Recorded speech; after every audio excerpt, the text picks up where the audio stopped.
terms of creating these sounds, I think my main focal point in this project was to try to keep it relevant to the design aesthetic of the game, while trying to keep it grounded to a certain extent. Yes, it's a first-person shooter. Yes, we got these usual ambiances, weapons, and footsteps to make, but they're different. Once you've spawned in this game, the first thing you notice is the gigantic signs rotating in the ceiling and the openness of the building you're in. And so, with that information on top of the whole sci-fi kind of look that the game has, I knew it had to sound that way as well. And here's the sound of the rocket launcher once again.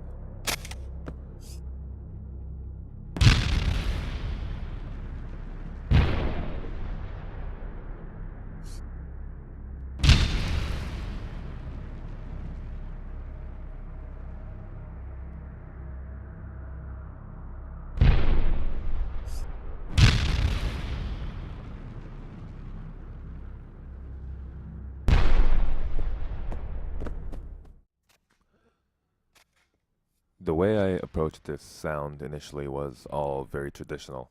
You've got the striking lever launching what would be in the modern day a grenade, some air being released, and then the incendiary noise at the back of the rocket propelled grenade, and finally the explosion of the bomb. Once I put these sounds into the game though, I quickly realized that while I had a very realistic sounding rocket launcher sound, it wasn't one that was going to fly with this particular weapon. I had to add an impact to the firing sound that I didn't have before in order to reinforce the idea that this is a weapon that's not spitting a grenade out, it's firing a concentrated ball of energy at a very high impact.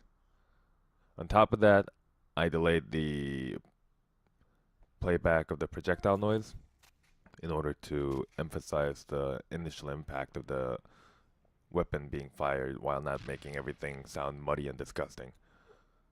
The impact of the projectile is actually one that I'm most proud of, and it's almost got a robotic element to it, which sounds stupid, but it's something we do and it works in other games too. And what I did is record the sound of a Foreman filter opening and closing on a wavetable on massive synth, and heavily modulate it and put it behind the explosion, which is now filtered and making like a wow noise, and it just works.